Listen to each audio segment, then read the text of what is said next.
नमस्कार दोस्तों, स्वागत है आप लोग का एक बार फिर से द आयर शो में। तो दोस्तों, पाकिस्तान है कि मानता नहीं, वो अपनी बेइज्जती पे बेइज्जती करवाते जा रहा है और कहीं ना कहीं भारत को घेरने के चक्कर में वो अपनी बेइज्जती का एक अलग स्तर का ही रिकॉर्ड बनाता जा रहा है। तो जी हाँ दोस्तों, हम लोग बात कर रहे हैं ओआईसी मीटिंग की, जो कि इस समय हुई थी। एक एक्स्ट्रा ऑर्डिनरी मीटिंग थी जो कि बुलाई गई थी पाकिस्तान द्वारा, विशेष रूप से इसलिए कि जो तालिबान की जो सरकार है अफ़गानिस्तान में, उसको मान्यता दिलाई जा सके और वहाँ के लोगों के ह्यूमैनिटी के आधार पे, यानी इंसानियत के आधार पे मदद के लिए कुछ फ़ंड का इंतज़ाम भी किया जा सके, क्योंकि पाकिस्तान के पास तो फ़ंड की कितनी कमी है ये आप सब लोग जानते ही जानते हैं। तो हुआ भी यही, मीटिंग बुलाई गई, लेकिन दोस्तों सबसे बड़ी बेइज्जती ये रही कि ये मीटिंग पूरी तरीके से फ़ेल रही। ओआईसी ने तालिबान को मान्यता भी नहीं दी और यहाँ तक कि जो एक ग्रुप फ़ोटो खींची गई थी लास्ट में, जब ये सारी जो पूरा जो अरेंजमेंट था जब ये हो गया था, तो उसके बाद जब एक कर्टेसी होती है और एक फ़ोटो खींची जाती है, तो उसमें फ़ोटो में जो पाकिस्तान की जो फाइनेंस मिनिस्टर है, फॉरेन मिनिस्टर हैं सॉरी, वो भी बाहर हो गए। तो ये कितनी बड़ी घनघोर बेइज्जती है। अब आप खुद ही सोच सकते हैं कि आप जो कंट्री उसको होस्ट करे, उसी के फॉरेन मिनिस्टर को उस फ़ोटो से ही बाहर कर दिया जाए। साथ ही साथ दूसरी सबसे बड़ी बात दोस्तों ये रही कि आप जानते होंगे कि ओआईसी जो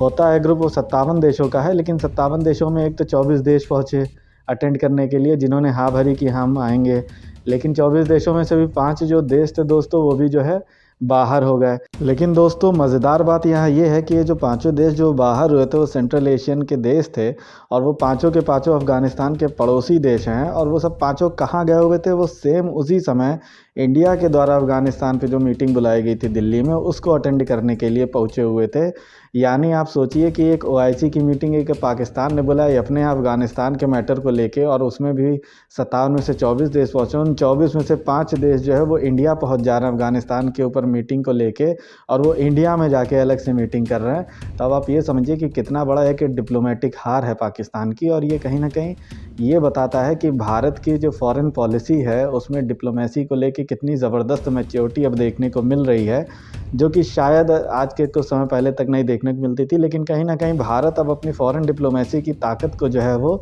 उभार रहा है सही से, जिसकी बहुत ज़्यादा ज़रूरत भी थी, क्योंकि बिना कुछ किसी को समझाए कोई भी समझता नहीं है। और अगर हम लोग जिन सेंट्रल एशियन देशों की जो बात कर रहे हैं, जो 5 देश जो आए, उनमें दोस्तों आप यहाँ देख सकते हैं स्क्रीन पे, कज़ाकिस्तान हो गया, उज़्बेकिस्तान हो गया, तुर्कमेनिस्तान हो गया, किर्गिस्तान हो गया और तजिकिस्तान हो गया। ये पांचों देश, जैसा कि आप स्क्रीन में भी देख सकते हैं, कि अफ़गानिस्तान से इनकी बाउंड्री लगती है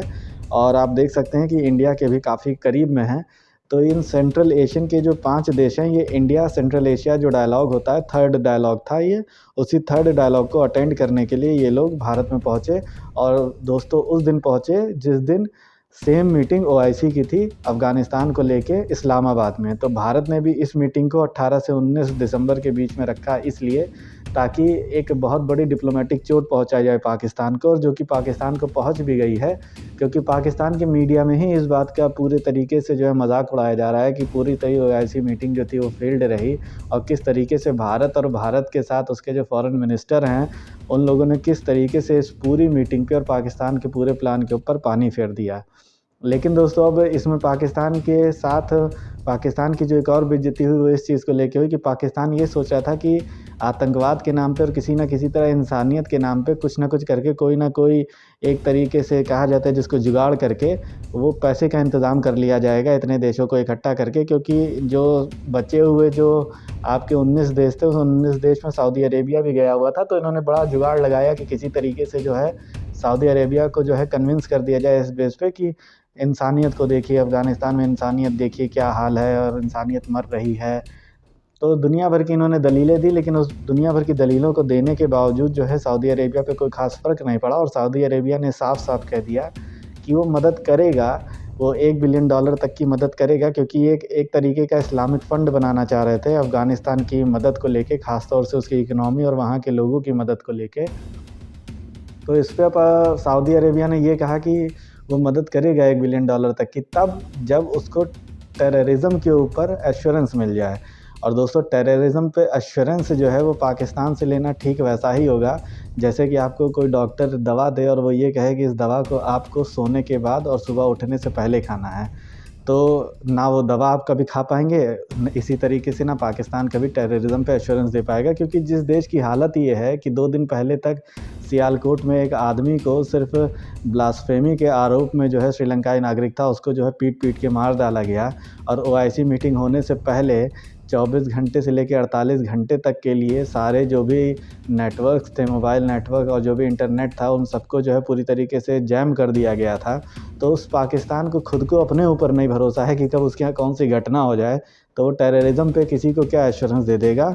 तो मिला जुला के बात यह है कि सऊदी अरेबिया पे बहुत ज़्यादा डिपेंड करने वाला पाकिस्तान और सऊदी अरेबिया के आगे पीछे घूमने वाला पाकिस्तान जब चीन के आगे पीछे घूम रहा है, तो अब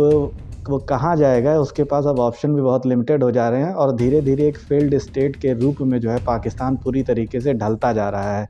तो दोस्तों, आप लोग का इस पूरे इशू पे क्या राय है? आप लोग जो अपनी राय है वो प्लीज़ कमेंट बॉक्स में ज़रूर रखिएगा। वीडियो अच्छा लगा हो तो प्लीज़ लाइक करें, दूसरों के साथ ज़्यादा से ज़्यादा शेयर करें। चैनल को जिन्होंने सब्सक्राइब ना किया हो प्लीज़ सब्सक्राइब करें। थैंक यू दोस्तों, thank you for watching the video. जय हिंद, जय भारत।